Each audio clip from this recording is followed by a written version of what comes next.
looked at my iPod. Which playlist should I pick to listen to while I wash my dishes? My eyes went back and forth between my cleaning and my Rend Collective playlists. I decided on the latter playlist with praise music because it had been a dark day. I propped my iPod up on my kitchen windowsill, pressed play, and as the words came out, something in me opened up. I turned around, slid down to the floor on my knees, and cried. I thought, I think I'm in a bit of a depression. Depression is this weird thing that you can't really explain or give reason for. It just is. I get this way from time to time. It's just a darkness, and it seems to be a rhythm of my life, and I know it will lift. I'm kind of a functioning depressive. I can be mostly okay, but in my home, going about the hours, everything is a mountain.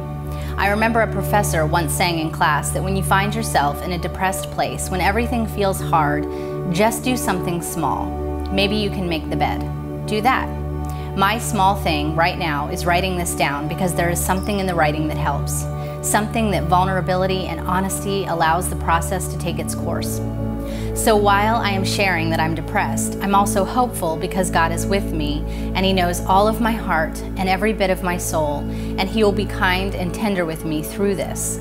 I've been here before. You may have been here before too. Today, let's agree to be gentle with ourselves, slowly doing the dishes, and keep knowing that we aren't alone. Because of Jesus, we are free, and we trust the healing in the heaviness.